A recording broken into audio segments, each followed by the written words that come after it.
Welcome to AT&T's teleconference service. Please enter your access code, followed by the pound sign.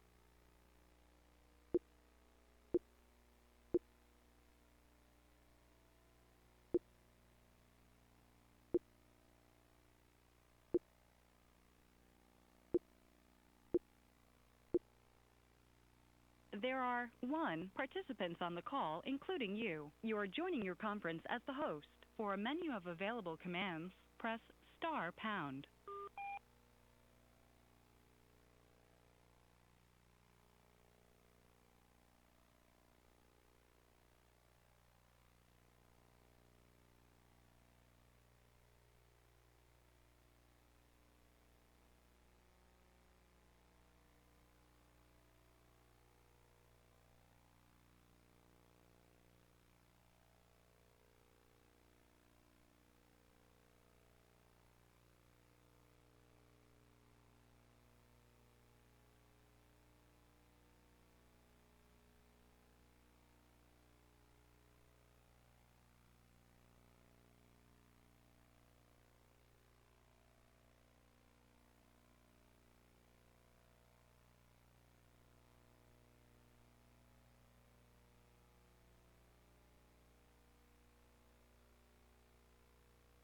Your ac-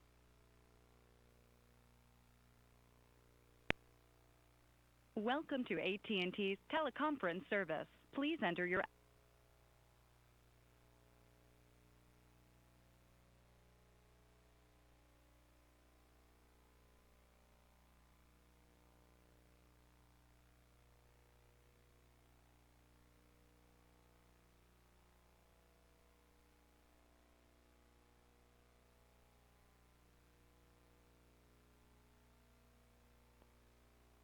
Welcome to AT&T's teleconference service. Please enter your access code, followed by the pound sign.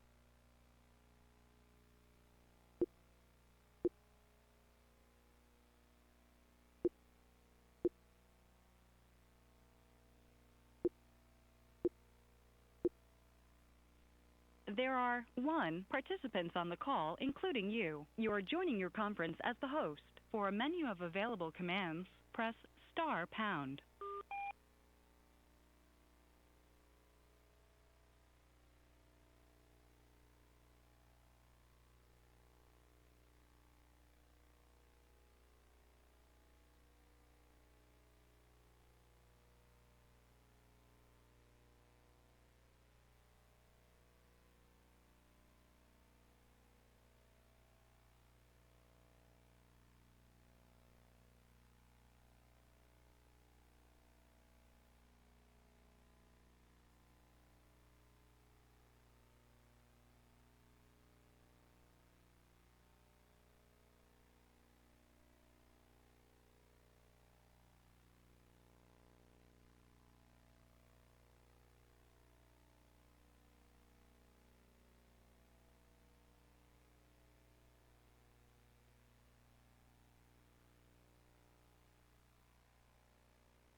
Hi, this is Frank.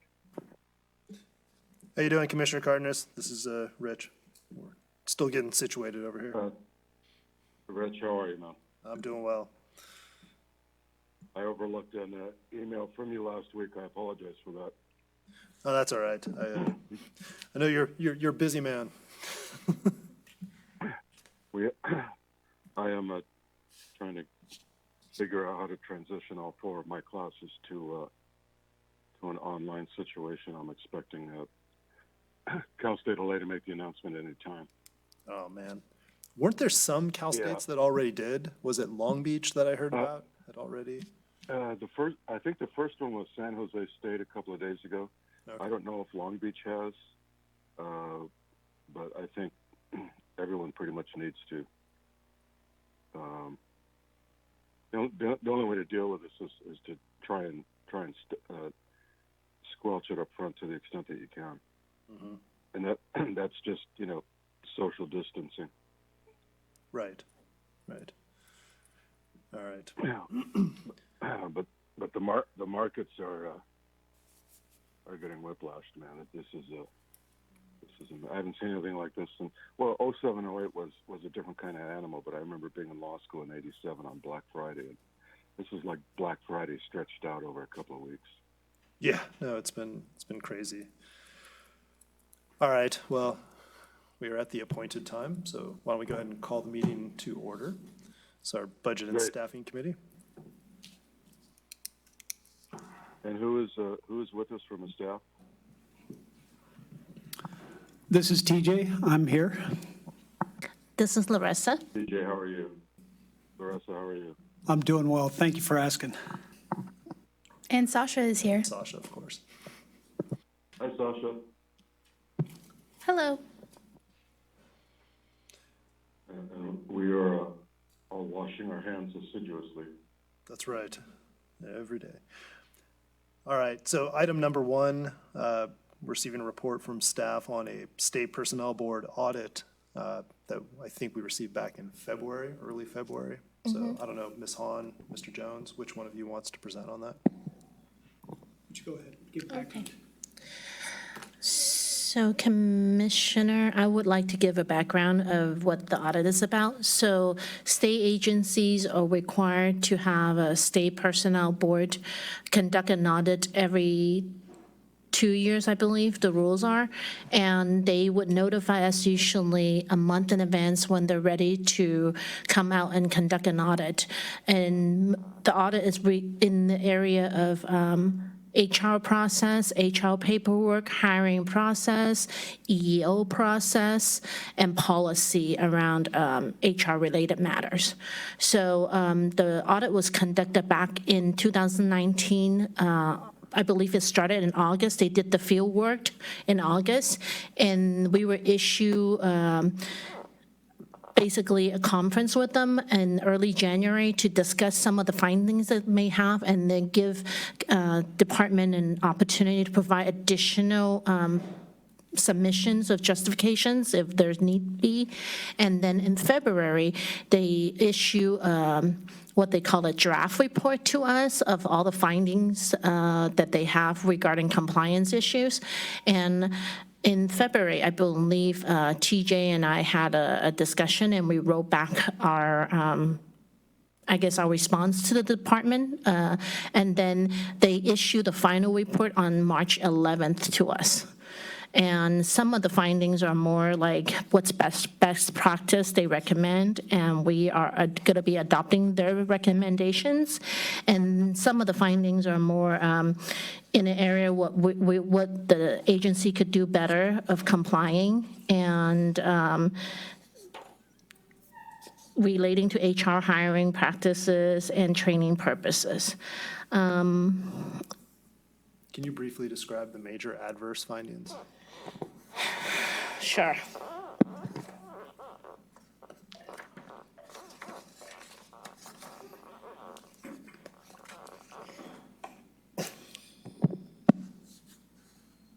So the first one, the major finding that we got written up for was ethic training. So even though it doesn't look like we provide ethic training, but we did provide the ethic training. We informed our new hire that they had to take it within the first 6 months, and there's 8 out of the 13 new filer did not take the ethic training, but they're filers for Form 700. And we actually made it up, so they did later on take the training, but it was not done within the 6-month allowance period. So the second finding is applications for our hire on the salary determination law and rules that was not done correctly. My HR staff have determined the correct amount, but they did not key in the correct amount when the transaction was done. So it was more of a keying error, and we provided documentations to show them that the concept was done correct, but it was a keying error, and then so they accepted our response to that. And then the third one was out-of-class payment. And this particular one is for our Assistant General Counsel, because at the time, let me date back to 2018, when Jack Woodside stepped down as the Chief Counsel. What they were saying is we have to have a 91 days gap period before we could pay the person that's acting the out-of-class salary. But we explained to them, given the circumstances at that time and the climate of the agency, we were not going to wait for the 91 day and not have a general counsel in place. And we provided them information such as the number of litigation we had going on at that point in time, that we decided that the 91 day was not doable based on the commission. Well, actually, at that time was the executive director and the chair direction. So we decided that we would go ahead and pay the person out of class within the 91 days.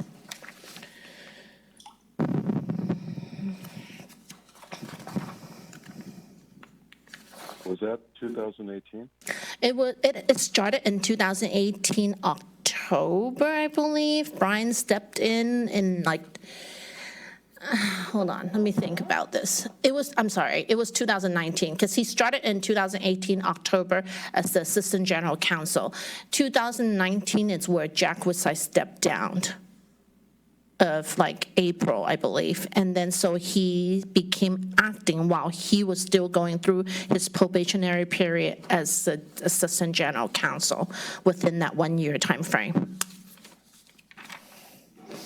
By way of background, the audit period is July 2018 to July 2019.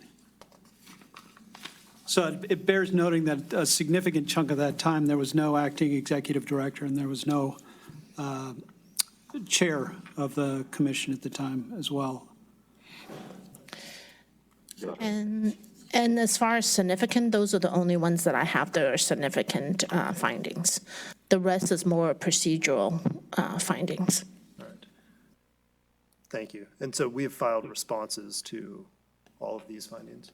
Yes, we did. And they included in their report. So, and then they posted onto the website yesterday as well. Okay. Commissioner Cardenas, do you have any questions? So in the first finding, 8 out of 13 new hires did not do the ethics training within the first 6 months. Was that the finding? Yes, it was. Although there was 38 university that collected. So out of the 38, 13 was new hire.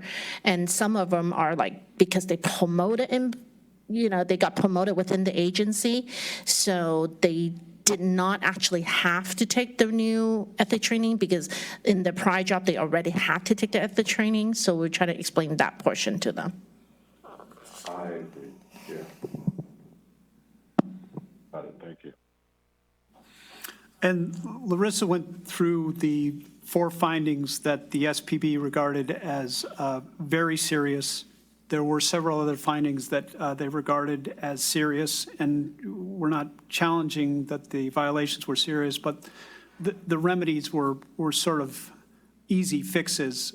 For example, in one case, we needed to hire a transcriber for a meeting, and since there's a requirement that you notify the applicable union if you're going to hire somebody outside of the union, we didn't notify the union, but that's because we were not aware of any union that represented transcribers. And we were now told that if that ever happens again, we need to notify all of the unions on the off chance that they have transcribers among their ranks. So that's an easy fix. There were several probationary reports during the time that were not timely filed. Most of them were in cases where the person ended up passing probation. And although we don't contest that this is very serious, I was less concerned when I found out that there were iterative conversations that were going on during the probationary period. So there were very few surprises by the lack of reports. And the last semi-serious finding they found was that it was the same thing that I discovered when I got here, is that there's no employee of the agency who's received an appraisal or evaluation within the last 2 years. And so clearly unacceptable. One of the first things that I did when I got here was to try and set up a process where we could evaluate everybody by the end of this fiscal year. I've already, with the chair, done oral reviews with all of my direct reports, and we're planning on having a meeting over the next couple of weeks in order to outline what the process should be for all of the rest of the agency to get an evaluation.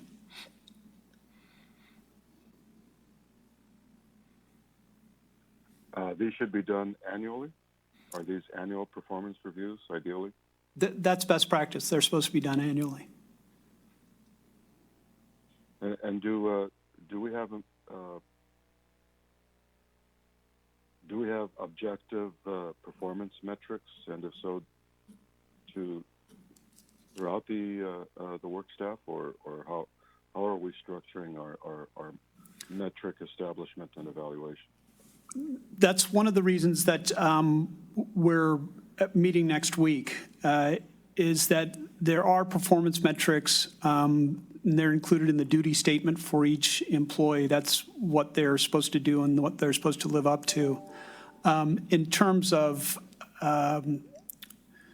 how these first evaluations are going to go, the state recommends a couple of different types of forms to be used. And so I'm planning on talking through those forms with senior staff and allowing them in their discretion to figure out which form is more applicable. One of the forms is better for managerial type roles. The other is more for rank and file type roles.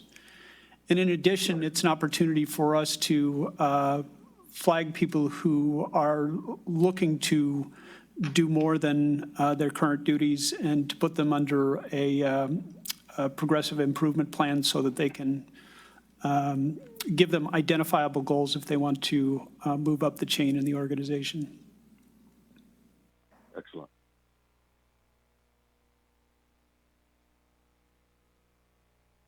Any other questions, Commissioner Cardenas?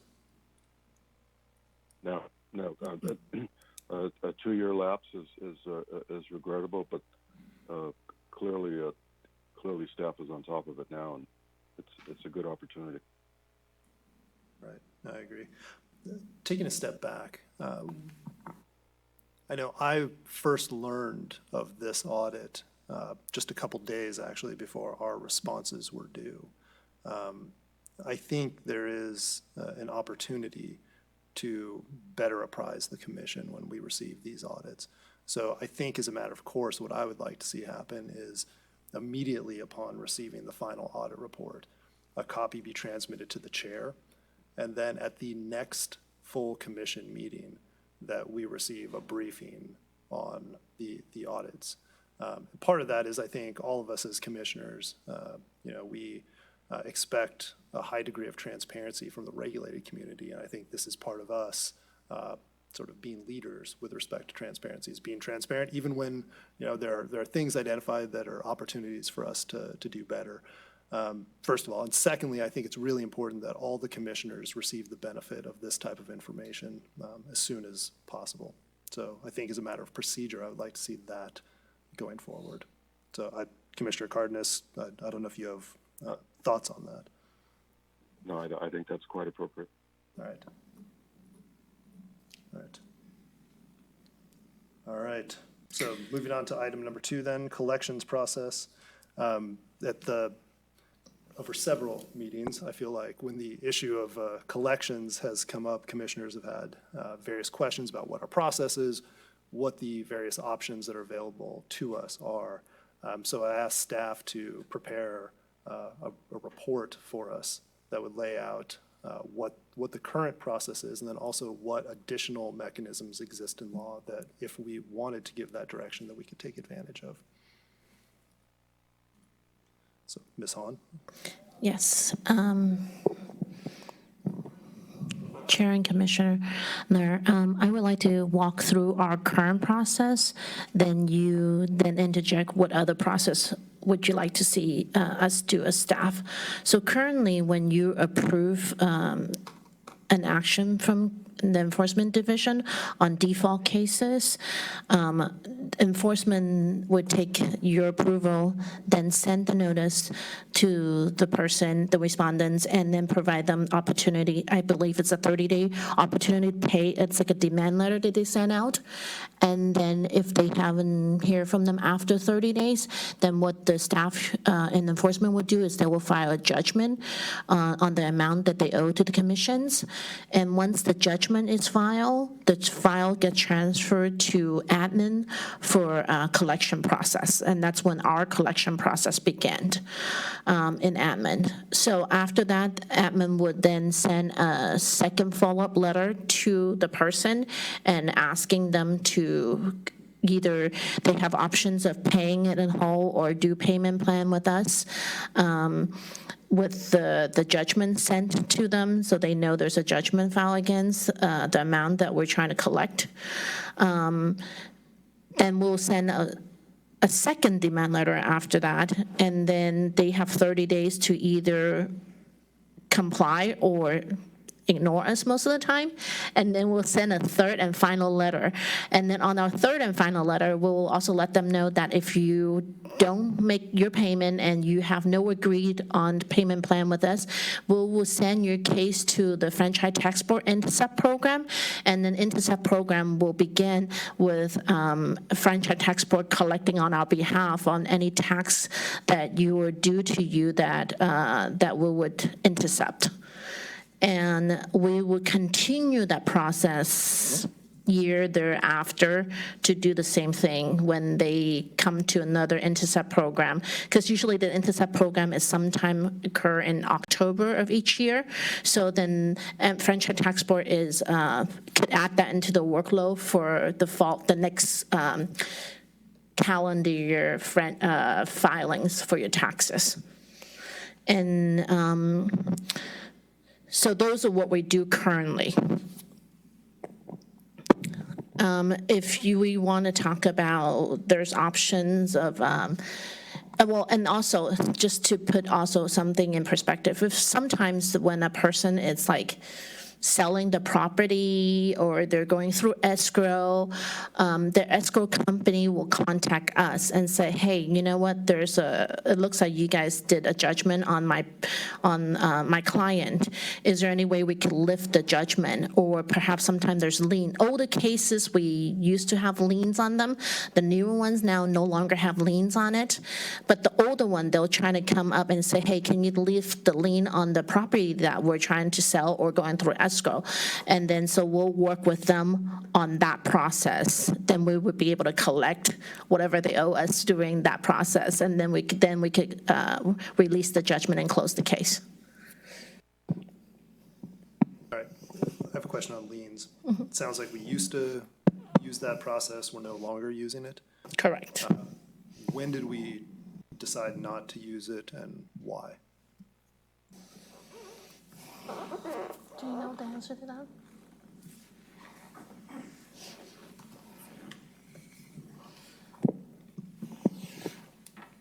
Hello, Commissioner Cardenas. It's Galena West. So for what happened with collections is the commission went through a phase of wanting to be less aggressive with collection of debts. And so it was deprioritized as something that we should be spending resources on. And so liens just stopped getting filed. And that was kind of the whole progression of the collections movement. It became just tax intercept and voluntary payments. How, so, sorry, this is probably a silly question, but I don't know.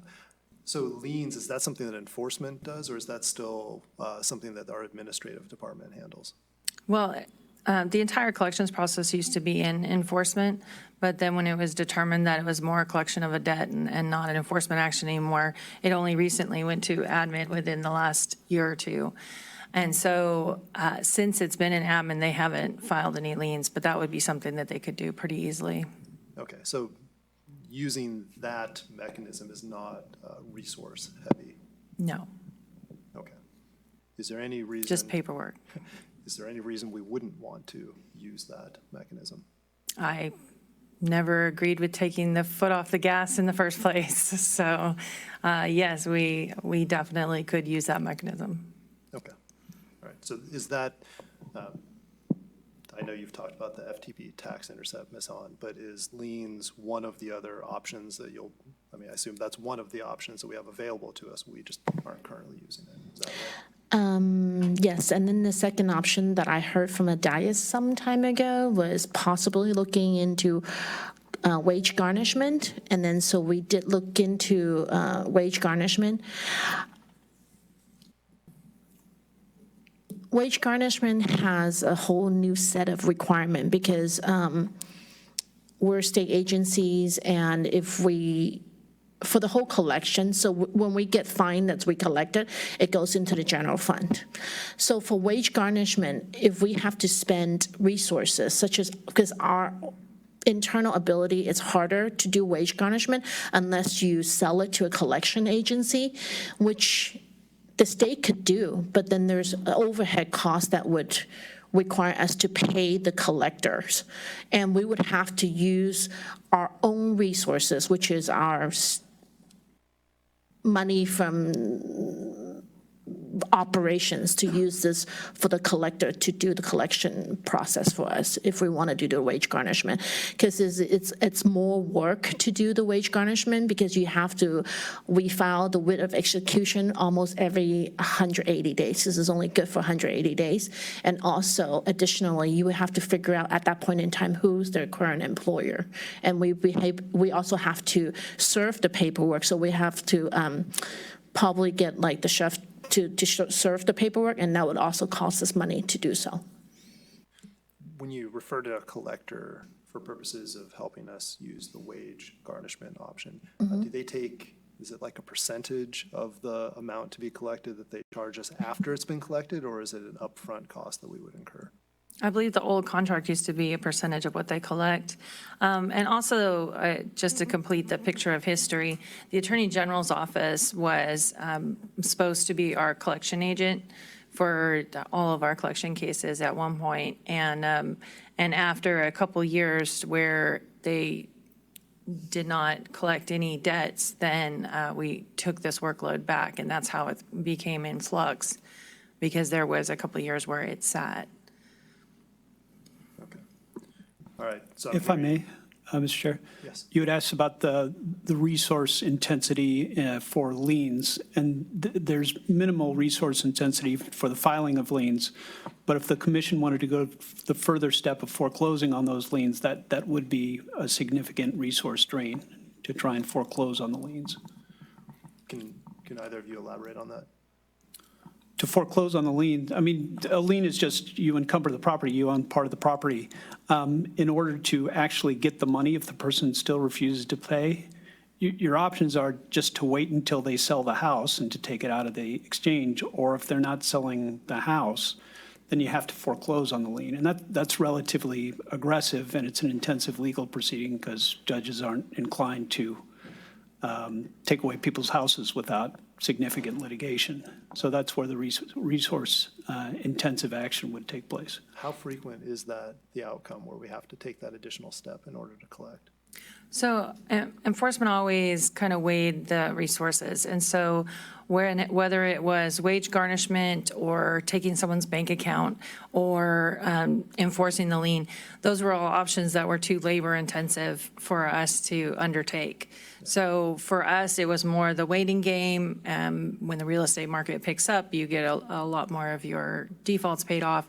And there were less aggressive tactics that we had employed, but still kind of protected those judgments, and then we would renew our judgments. So it's not intensive to put the lien on, but in the case you have to actually use the lien, it becomes more intensive. What was the normal process when we were using liens? Did you come back to the commission at the point that you needed to actually take the second step on the lien, or was that something that was just automatic from the point that we said we want you to utilize the lien mechanism? So the default procedures were less formal than that. So it was more of a day-to-day operation, which would be the chair and executive director. So it was more, once the commission has set a default at a certain amount, it was now go get the money. It was more informal like that. So we would put the liens and do the tax intercept and do all of those, put those in place. And then we had a person that would renew judgments and track things. So it was just more of a, okay, we get everything in place at the beginning and then we go forward, and the commission would just assume that this is the practice that was followed. So if we went back to the lien option, I mean, it sounds like there, by directing staff to use that as one of our tools, it doesn't necessarily mean that you would go in automatic and expend a ton of resources to foreclose on the house. We would have a subsequent conversation at a minimum with the chair and the executive director about whether we wanted to move forward with that. Certainly, it would probably be in more situations where the commission is completely offended by a default, where we could not get an admission of guilt, we could not get compliance, we could not get anything to where the commission actually directs admin staff to be aggressive on the collection of the debt, go beyond your normal practices. So I think that would be the step that would be taken in these kinds of cases, whether it be from an administrative hearing judgment or a default, then it would be the commission giving that specific instruction of, we want you to go big on this. Okay, all right, that's helpful. All right, liens, wage garnishment, any other options that we're not currently using that are available to us under the law? Those are the only two that staff looked into when it was asked. Okay, are there others so I just want to be very clear. Are there other mechanisms available to us that you haven't looked into yet? Not that I'm aware of. All right, so that's the universe, essentially.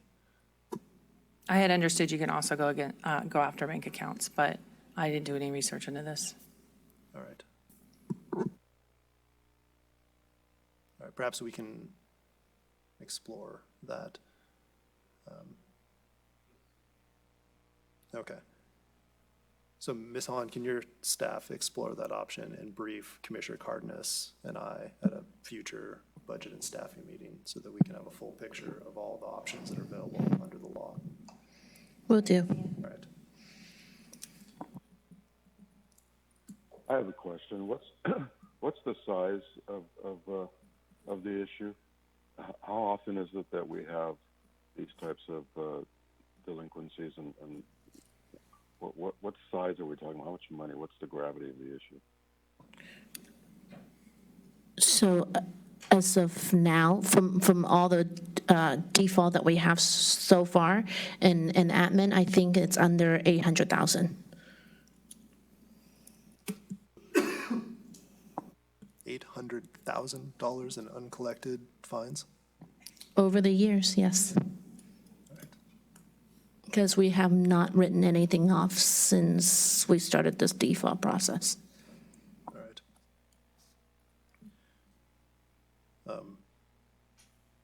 Strikes me as a not insignificant amount.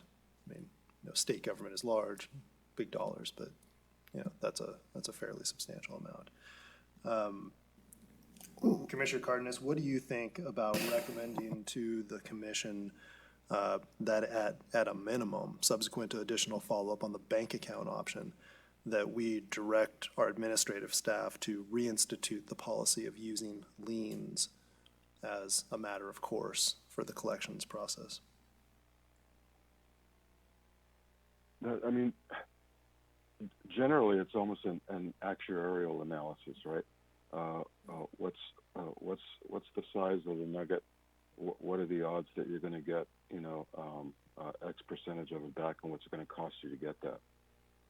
And I don't have a feel for that. The only metric we have is the approximately 800K or a little bit under that.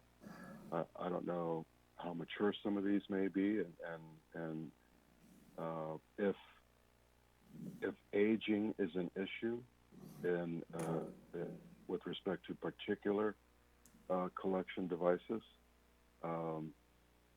It's not my area, don't know much about it, but I agree it's hardly an insignificant amount of money. I just don't have a feel for how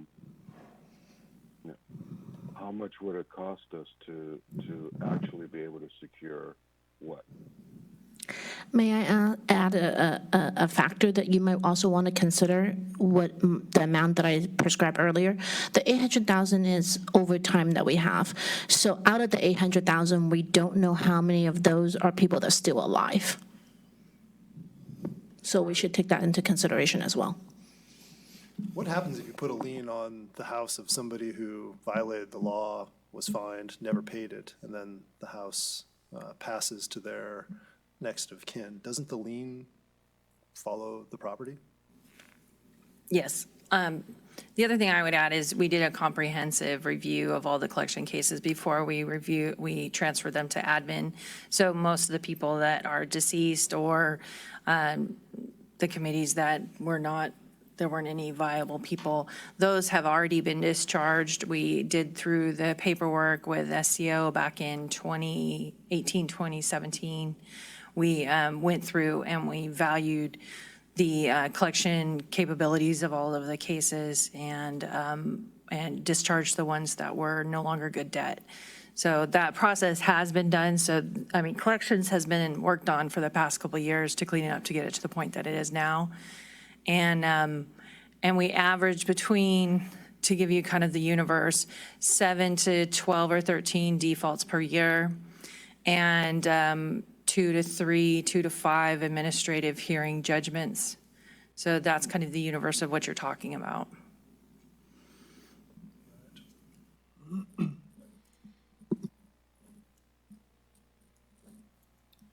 Commissioner Cardenas, do you have thoughts, additional comments? No, I don't. I'm prepared to agree with you, Mr. Chair, about the suggestion to the commission, at least to get a better sense of what kind of time, effort, i.e., monetizable resources would be or might be expended to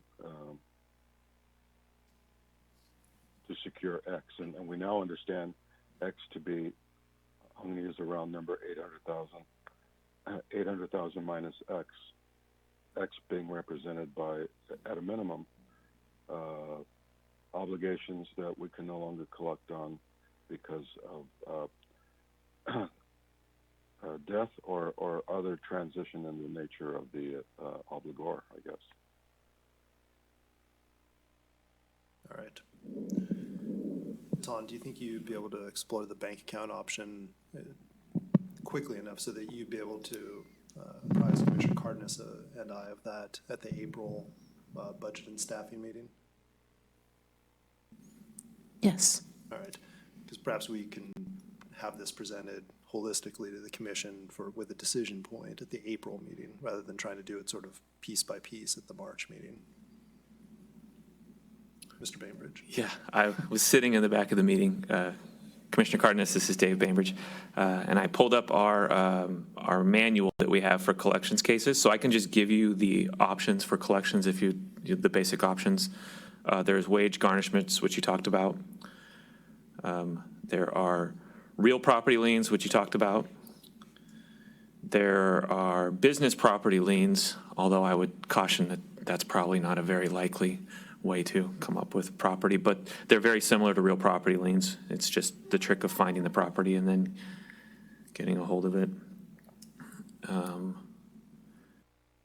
And then was I missing one? I think those are and then the bank account levies, which are very similar to the wage garnishments. You get a writ of execution and then go to, instead of the employer, you go to the bank in that situation and try to obtain whatever may be in a bank account, which could be effective against committees, likely if they have any money left over. All right, well, that's very helpful. All right. Well, unless you think differently, Commissioner Cardenas, I do think this is something that, let's plan on having this before the commission at the April meeting, so we can suss through the different options we're not currently using and provide some direction to staff. Yes, agreed. All right. All right. Any other comments from staff on this item before we move on? All right. Item 3, process and timing of staff evaluations. Executive Director Jones. Sure, I already touched on this a little bit, but suffice to say that all evaluations of all staff members will be completed by the end of the fiscal year. We had a primary to get through before we could sort of turn our focus to this, but it's my intention over the next couple of weeks to meet with senior staff, have them identify who are their direct reports, and among those direct reports, who are those people's direct reports, because in some areas we have several levels of managers who are going to be giving evaluations, and it's not my goal to saddle any division head with 40 distinct evaluations, but more to empower the lower level managers. And because this will be the first time some people here have received evaluations, it's also going to be the first time that some people have given evaluations. So we're going to try and roll this out in a methodical, thoughtful way with the goal of giving the most meaningful feedback to each and every employee here that can help them with their job. Do we have written procedures for all the division heads that articulate what our process is or should be for giving annual evaluations? No. All right. Is that something that we can do so that as we all move on to other things, like there's a existing record of what our process is so we don't get another SPB audit?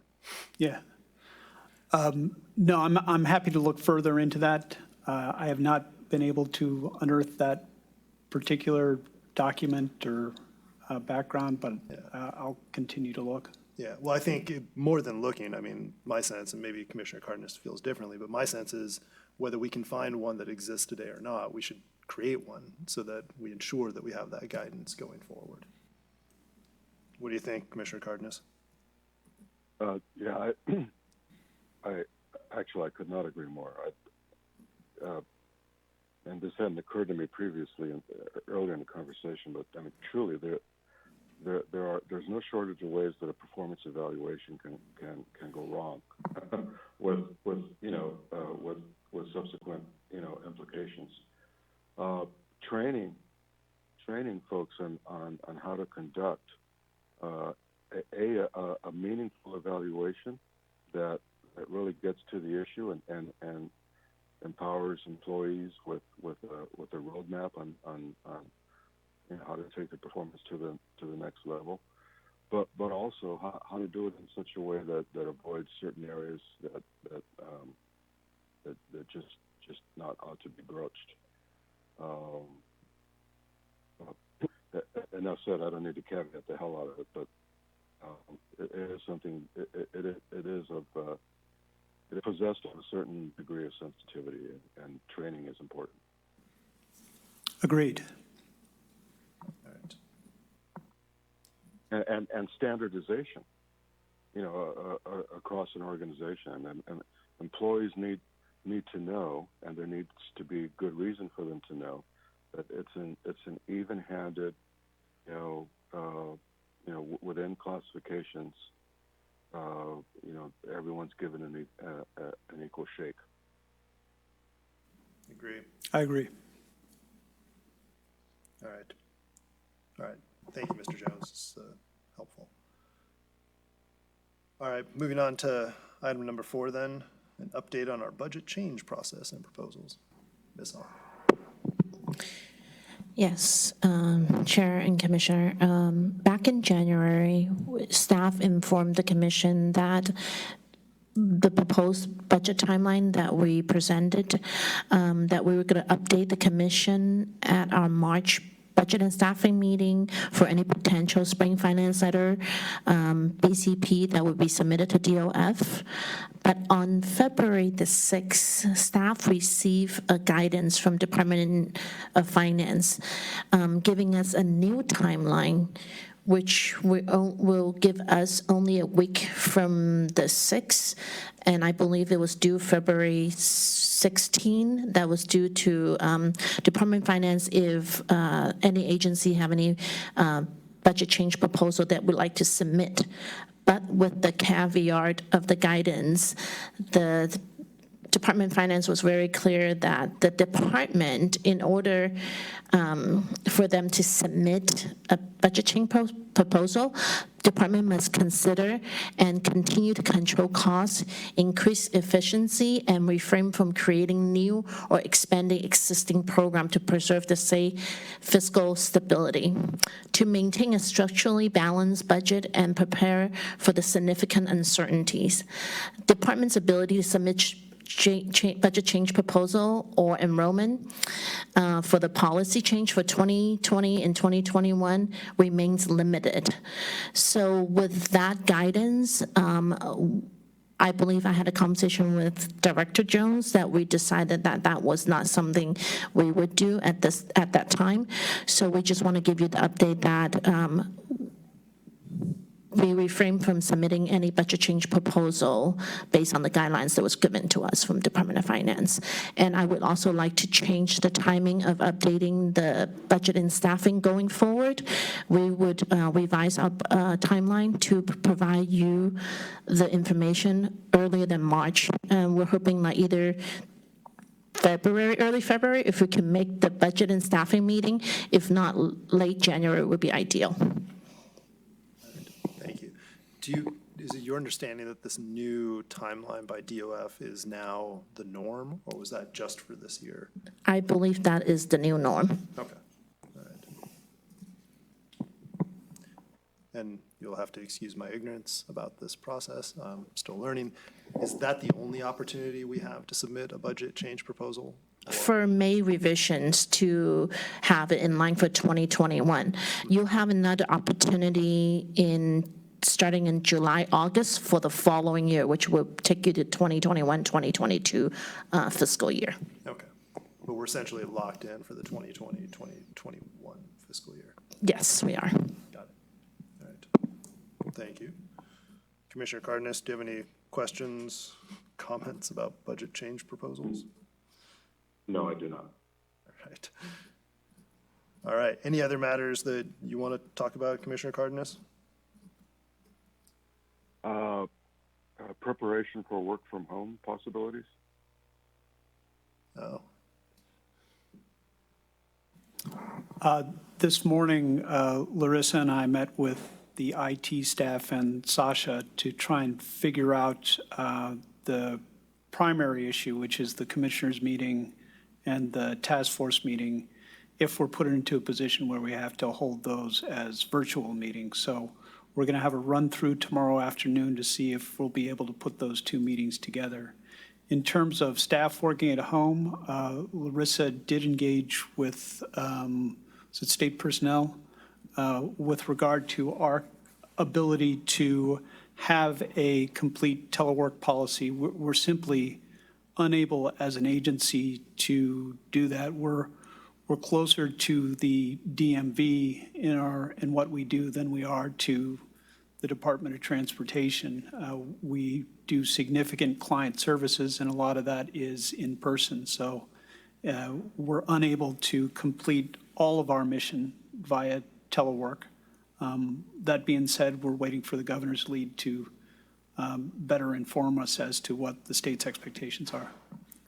Does the telework policy have to be one that is implemented across the entire agency? I do understand, I mean, we have a receptionist. Periodically, members of the public do come to the receptionist. But there are other units that are less public-facing. So could we telework with some units that are not public-facing versus others? We could possibly look into those, but then you'll get into the EEO problem with that because you're not treating everyone equally because of the classifications. Even in the event of a pandemic?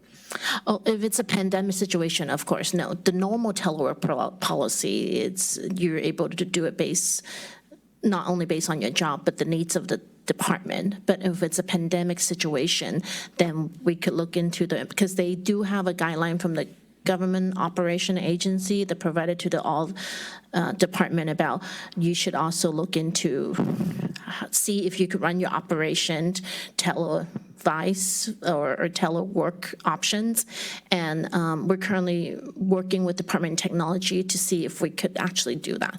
Okay, so it sounds like the answer is yes, we could roll it out for those who are not public-facing for purposes of dealing with a pandemic. Is that true? Correct. Okay, that's good to know. All right.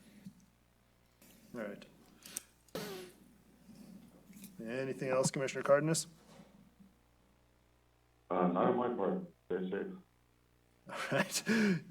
All right, you too. Do we have a motion? Oh, I will move to adjourn. Ms. Linker?